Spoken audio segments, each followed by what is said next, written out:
You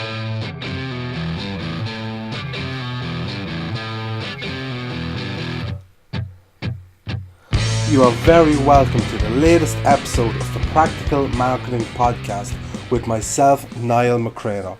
As usual, the Practical Marketing Podcast is brought to you by nmccreanor Marketing. Visit nmccreanor.com for all your marketing needs. Should you need a strategy, a plan, or just a chat about direction you want to go with your company, visit nmccreanor.com today. Throw a donation to the podcast and receive your first full consultation free. Alternatively, you can avail of one of our packages that's on offer, or just contact us for a bespoke package. Also, we have my novel as well. Visit nmccreanor.com to get Powerless. It's only a dollar or two in the Kindle version, or you can buy it on paperback as well. So visit nmccreanor.com today for this and more. On today's episode, we will be talking about three things mostly. We'll be looking at the marketing mix, we'll be looking at marketing segmentation, and we'll also be looking at brand positioning. So how to position yourself in relation to your competitors. You can do this using price and quality, or you can use it using other variables depending on what way you want to identify where you stand in relation to your competitors. But we will begin with the marketing mix. Now, the marketing mix would have traditionally been known as the 4 Ps, which was product, price, place and promotion. Now, this would be one of the older theories and strategies for marketing development. With anything, it has evolved and it's now 7 Ps to better reflect how industry wants and needs today. So you have product, price, place and promotion, and along with that you have the 3 new ones.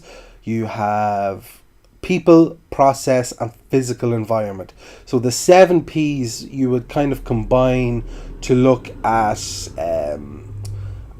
your overall marketing strategy. You can look at your competitors. It's more broad scoping than even marketing, but it fits under the marketing banner, as it were. So if we start very simple, if you look at your product, okay, so in terms of your product, what way is it designed?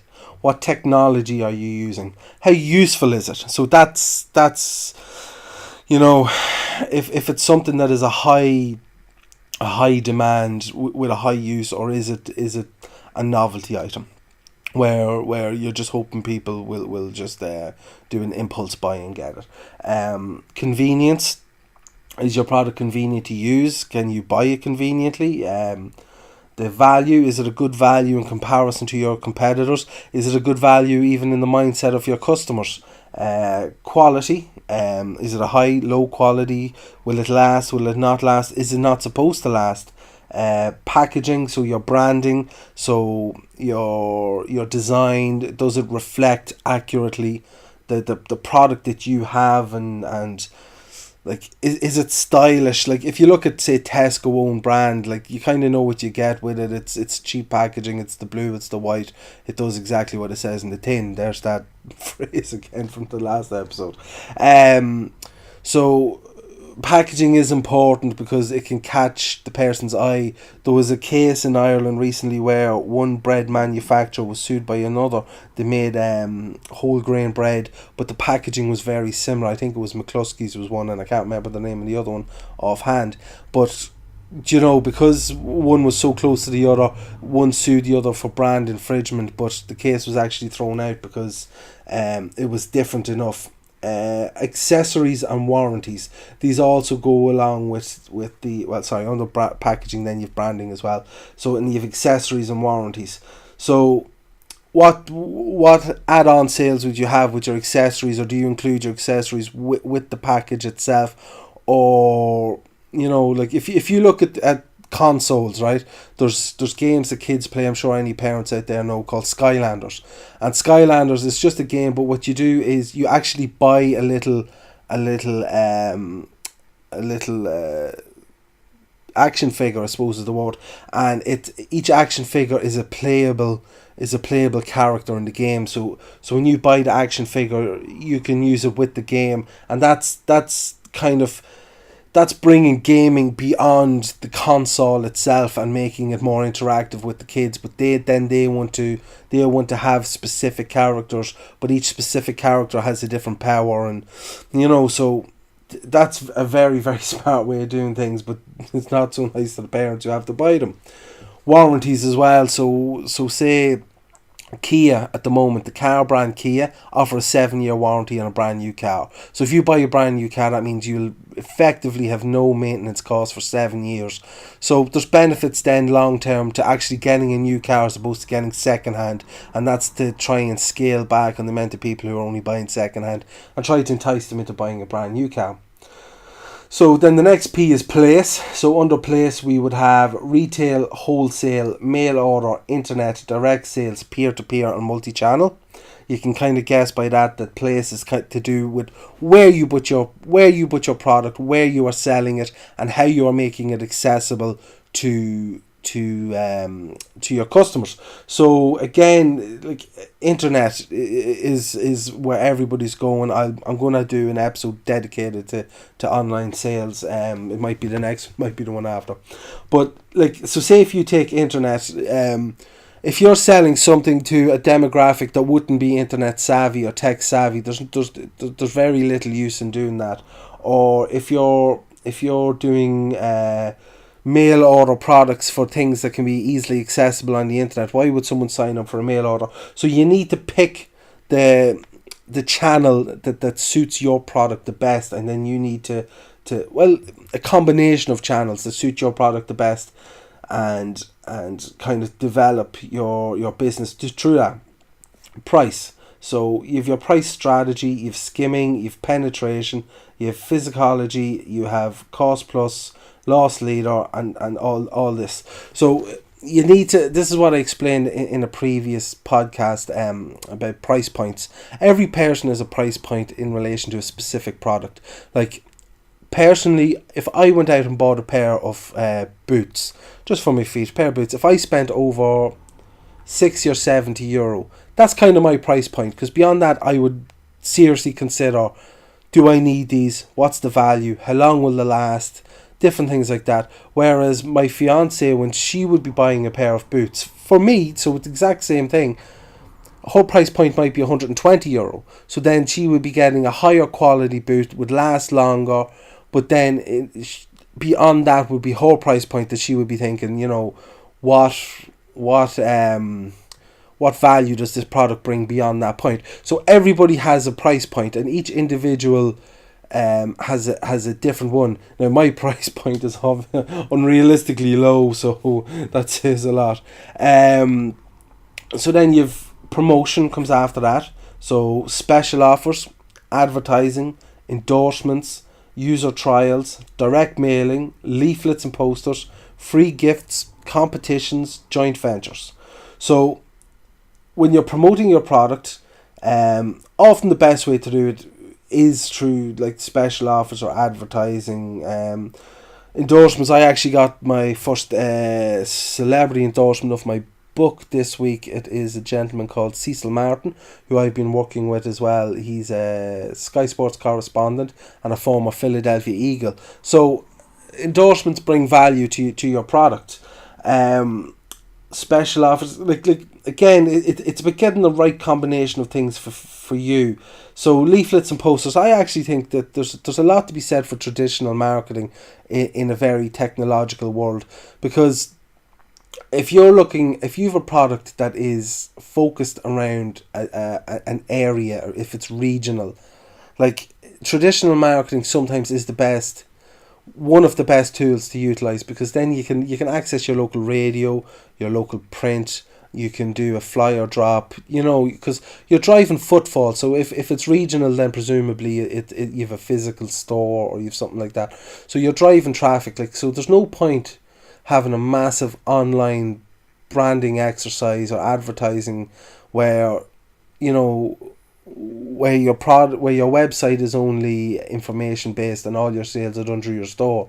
You want people in your store at that point, so there's no benefit to spending X, Y, and Z in online advertising. Now, obviously, what you do is you increase brand awareness by having a small online campaign, and you try and drive people towards your brand in the locality.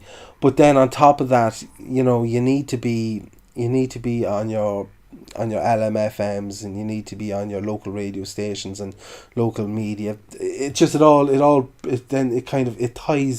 it ties it all in together and makes things a lot better. User trials, so you know, try for 30 days. If you don't like it, send it back. You know, so there's many different aspects towards promotion. And now the three new ones. So physical environment, process, and people. So physical environment. So what is the environment in which you are selling your product? So this could be, again, your physical store, or it could be your physical website.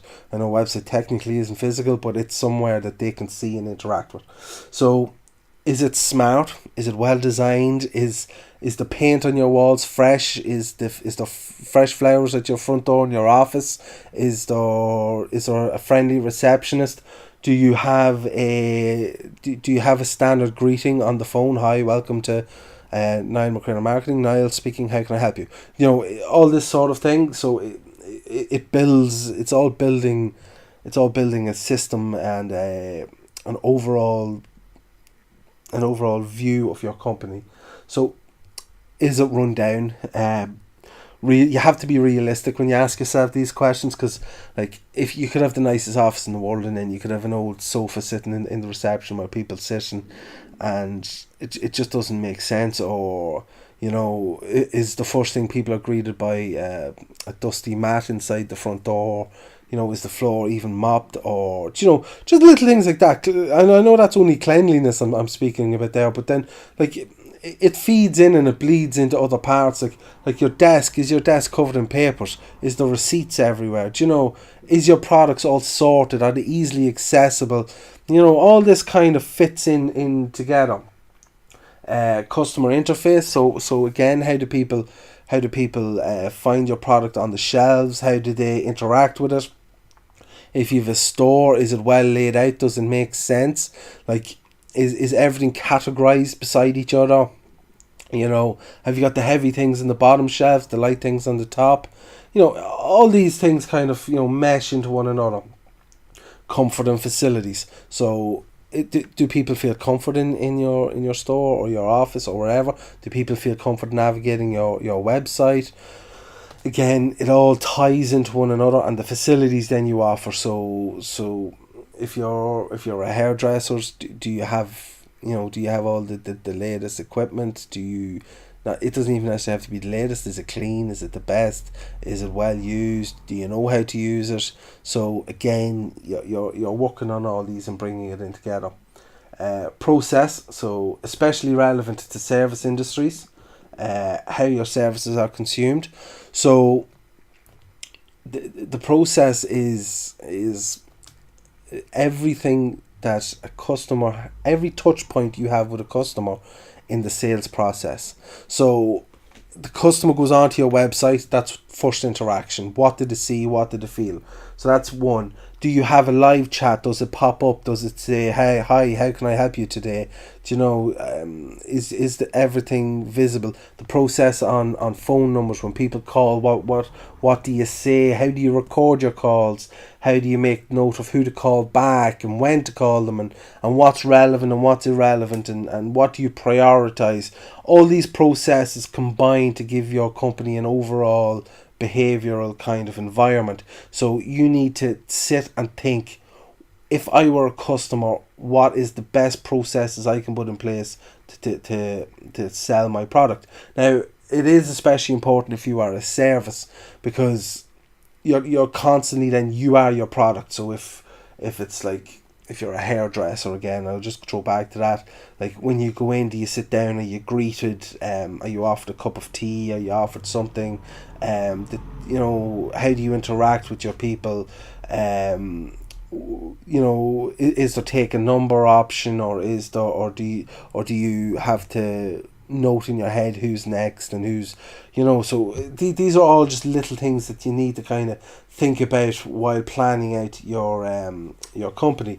Now the last one is is very important. People, having the right people to do the right roles is massive. I've often been involved with companies where I suppose I wouldn't say arrogantly, but I've tried to train people who into roles that might have been just a little bit beyond them.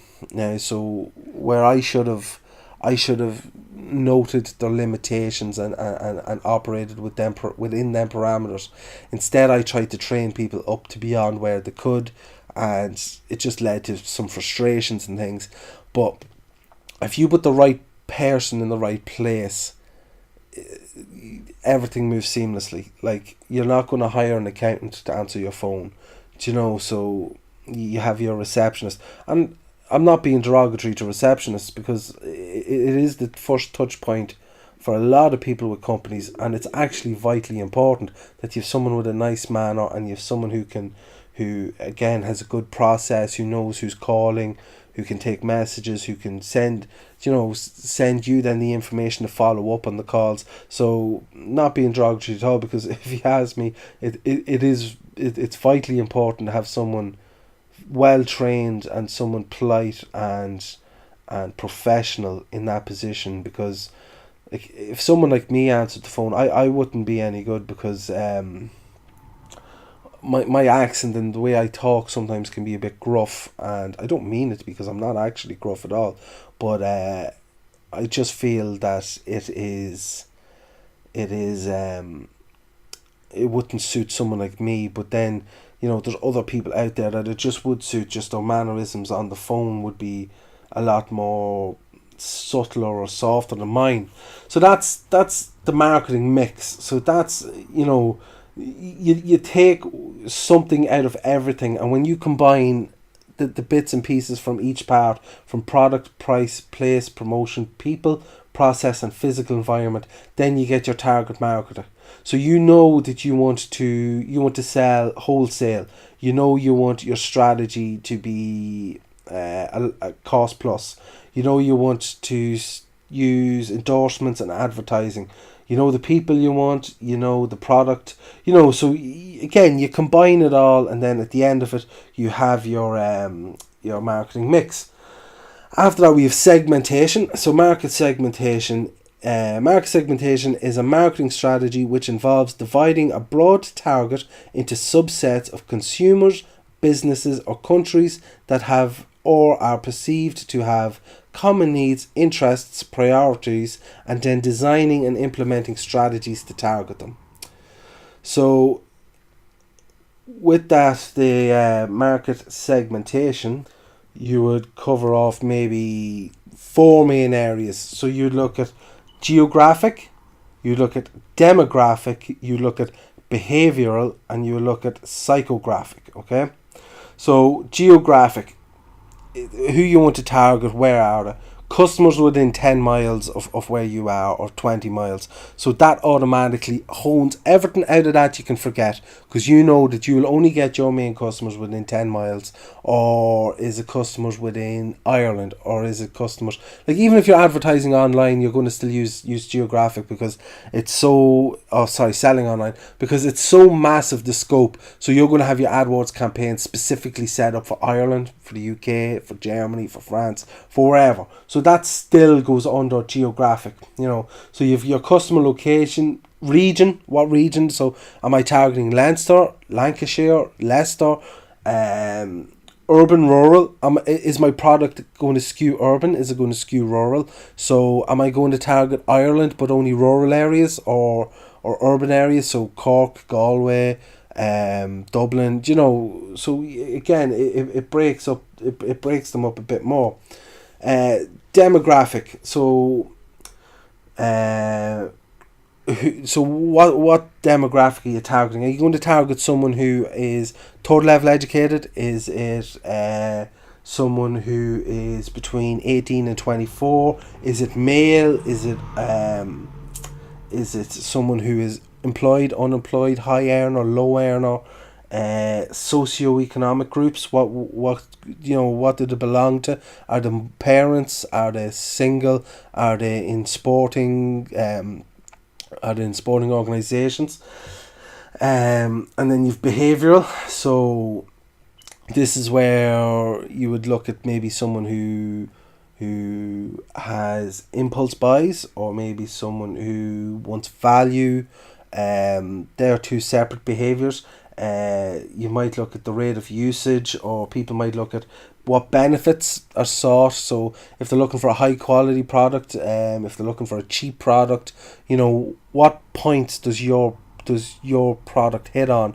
And then you kind of, again, this is all about knowing who to target. It brings it all in, and their readiness to purchase. So if you go and build a website and you advertise that website online, someone finds your website, goes to the hassle of calling you, you should be ready to close the sale, because they have gone through three. That's the first point that they have spoken to you, but that's the third or fourth point in which they have engaged with your brand. So they are actually ready to buy. So you should be ready to close the sale as soon as they call you, because they Googled you, they went on your website, they looked at your product, they looked at your phone number, and they rang it. So there's 5. So, and you're the 6th point on that stage. So they're ready to buy. They just need confirmation, reassurance that you are what you say you are, and comfort. So you fulfill what they want on the phone, and you will sell on the phone. So psychographic. I'm not sure if that's even a word. So this is, people's mindset, what they want in their mind. So, like, if I'm a butcher's, I have my geographic done, I have my demographic done, I have my behavioural done. But if the person's a vegetarian, they're not going to buy off me, even though they fill all the others. So psychographic is important. So maybe someone prefers organic food and you don't sell organic food. So what you need to look at here is personality. You look at lifestyles, you look at attitudes, and you look at class. So, I know class is kind of, I know it's not PC, a lot of this stuff, but this is kind of how you hone down the world into a target audience that suits you and your brand and where you're going. So it's kind of necessary. So I'm only saying this because the word class came up, and a lot of that is to do with socioeconomic kind of groupings and earnings.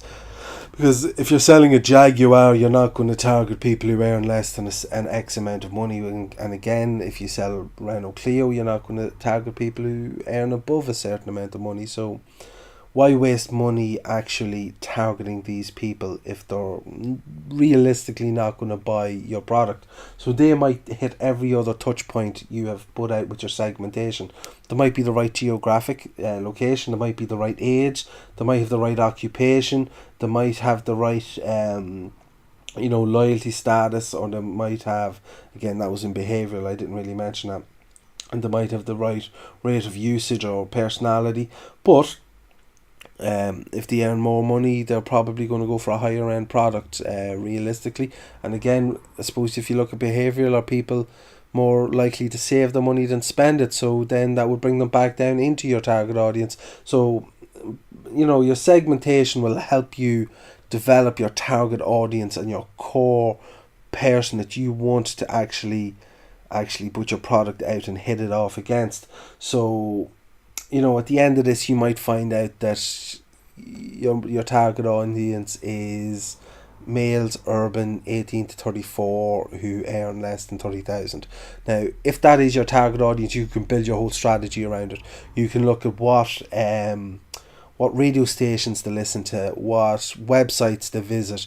You can look at what magazines they read, what they want out of their products. So market segmentation allows you. It's a very important tool to allow you to actually know where your customers are, and then this is the whole point of this podcast, is to help you direct your product to where the people are going to engage with it. Now, the next thing after this I want to touch on is brand positioning. Now, brand positioning, the definition is the brand's position is the place in the consumer's mind that you want your brand to own. It is the benefit you want your consumer to perceive when they think of your brand. A strong brand position means the brand has a unique, credible and sustainable position in the mind of the customer.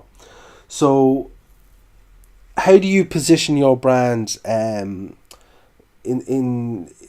the market? So what I do like to do with this is I actually like to look at perceptual maps or positioning maps. So if you take a page and you just draw a line vertically down the middle and horizontally across the middle, then you have a cross on your page, okay? So at the very top of your page in the middle, you write high quality. At the bottom of your page in the middle, you write low quality. And then on the left of your page, low price, and on the right of your page, high price. So you have a cross in front of you with 4 points. Point A is at the very top, high quality. Point B is at the very bottom of the same line, low quality. And then on the horizontal, you have low price and high price. So now you have essentially a map, right? So what you do is you write down the name of all your competitors or whatever variables within which you want to position yourself. So it mightn't be high quality and price. It could be flexibility. It could be sustainability. It could be the life cycle of your product. How long will it last? So will it last a long time? Is it a long shelf life, short shelf life? So the different variables come into play here. So what you do is you have your cross, you have your list of all your competitors or your competitors' products or something like that. The first place to position is, well, actually no, do yourself last. So if we take chocolates, right, this is just the example that I have in front of me. So if you look at maybe a Belgian chocolate, that would be a high quality and that would be a high price. So that would be on the top right of the page. So if you go as far up the high quality line as you want, as you think it is, and then you go as far across the high price, and then you draw a line up and meet them. Where the 2 points meet, it is where that product is positioned. So you might have Belgian chocolates there. So then you might have next, you could have Ferrero Rocher or Cadbury's Milk Tray, or you could have something else like that. So they would both be high quality and high price. So they would be in the same block in the top right. And then down maybe in the bottom left, you would have low quality and low price. So this is bars that have now this is all perception. This is how you perceive it. You might perceive these different than I do. So you might have a low quality chocolate and a low price. So a low price is anything that's kind of less than €2. So that's kind of a bar of chocolate. So then a low quality might be a chocolate that would be, just a plain milk, a dairy milk or Cadbury's fruit and nut, or maybe a Twix or a Mars bar or something. So they would both be down in low price and low quality. So they're both placed in the bottom left quadrant. So you need to be very critical with yourself when you answer this question. What is the quality of my product? Is my product high quality, low quality? So and realistically, try and stay away from saying, oh, I'm middle of the road, because you don't want to be middle of the road. If you're middle of the road, you'll sell nothing.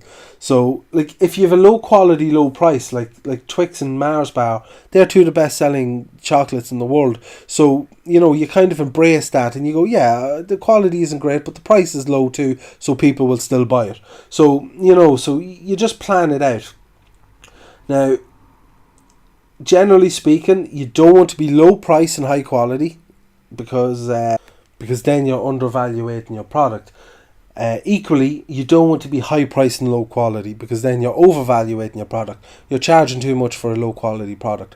So by graphing this out, you can see where in the market you are in relation to your competitors. You can physically see that the person I thought I was competing with isn't who I'm competing with. Because if I'm a Twix bar, I'm not going to be able to compete with Ferrero Rocher, because they're in a completely different sector to me altogether, even though we sell the same product. They're going to be targeting high quality, high price, so special occasions. But whereas low quality, low price, it could be just someone having it with their lunch. So this correlates to all industries. Like cars, you can high quality, high high price car, Mercedes. Low quality, low price car, Dacia. Do you know? So, or Renault. So it is transferable directly onto all other facets of industry.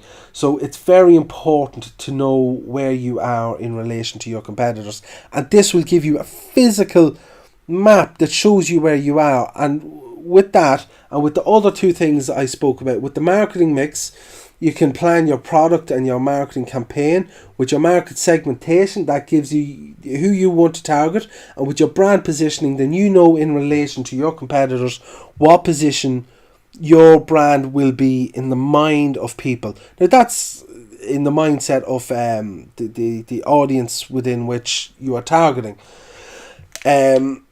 You also need to address, I suppose, in brand positioning, if people perceive your product wrong, how do you address it? Skoda had a great campaign a few years ago where they relaunched the product after Volkswagen took over, and they used kind of a comical thing that the car they were selling was too good to be a Skoda. So that addressed people's mindset that Skoda was a low quality car, and now Skoda's right up there.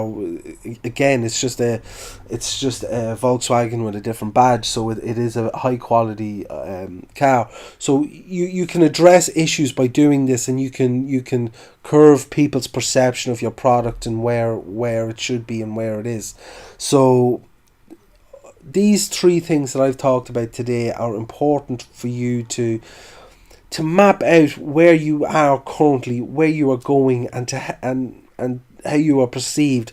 And by doing this, it lays the foundation, and it allows you to better kind of plan your next 6 months, your next 12 months, your next 10 years. And you can shift the mindset of either who you're targeting, or how your product is perceived, or how you're promoting your product with the marketing mix. So that covers everything with regards to that. So I suppose that's enough for today. As ever, this podcast is brought to you by nmccreanor Marketing. Visit nmccreanor.com.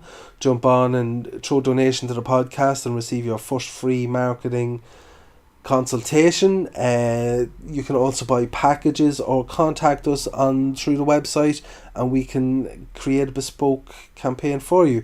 It is also brought to you by Powerless. Powerless is my debut novel and focuses around Lee Sabata, an average man in a not-so-average world. Due to a premature birth, Lee has not developed powers like everyone else on the planet and must hide it from those he loves. Lee's thirst for knowledge leads him on a far-reaching trail and government conspiracy. While investigating this, his beloved brother goes missing, and Lee must use all his training instilled onto him by his father to find out what happened to his brother, where he becomes face to face with an undefeatable foe. Powerless. In a world of superpowers, what happens when you have none? That's everything for today. Thank you and goodbye.